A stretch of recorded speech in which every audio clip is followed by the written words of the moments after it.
মানুষ বানরের সাথে যৌন মিলন করেছিল, যার ফলে বানরের কাছ থেকে মানুষের শরীরে এইচআইভি বা এইডস রোগটা এসেছিল। অনেকে এমনটা ধারণা করে থাকে। কারণ হচ্ছে এইচআইভি বা এইডস যেহেতু একটা যৌনবাহিত রোগ, এবং এই রোগটা সর্বপ্রথম ছিল বানর বা শিম্পাঞ্জির দেহে। তাহলে এটা মানুষের শরীরে কিভাবে আসলো? তাহলে মানুষের ধারণা যেহেতু যৌনবাহিত রোগ এবং প্রথমে বানরের ভেতরে ছিল, তাহলে হয়তো বা কোনো মানুষ বানরের সাথে যৌন মিলন করেছে এবং এর ফলেই বানর থেকে মানুষের শরীরে এই এইচআইভি বা এইডস রোগটা এসেছে। কিন্তু সত্যি? না, এটা আসলে সত্য না। এটার পিছনে আলাদা একটা কাহিনী আছে। সেটা হচ্ছে আফ্রিকার 19 শতকের দিকে আফ্রিকার কিছু অঞ্চলের মানুষজন বানর বা শিম্পাঞ্জি শিকার করে খেত। তো ধারণা করা হয় তারা যে বানরগুলো শিকার করে খেত, সেইখানে কিছু বানরের শরীরে একটা ভাইরাস ছিল। সেটা হচ্ছে এসআইভি, সেটা কিন্তু এইচআইভি না, সেটা এসআইভি ভাইরাস ছিল।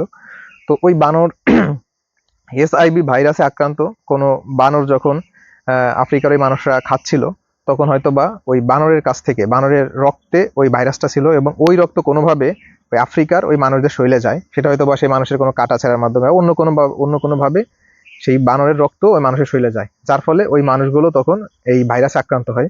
এবং সেইখান থেকে পরবর্তীতে এসআইভি ভাইরাস মানুষের শরীরে এসে এটা এইচআইভিতে রূপান্তরিত হয়। এবং তারপর থেকেই এটা হচ্ছে যৌনবাহিত রোগ। প্রথমে কিন্তু এটা যৌনবাহিত রোগ ছিল না, এটা বানরের শরীরে ছিল। তো মানুষদের ধারণা করে যে বানরের সাথে যৌন মিলনের মাধ্যমে মানুষ সর্বপ্রথম এইচআইভি বা এইডস আক্রান্ত হয়েছিল। এটা একটা ভুল ধারণা।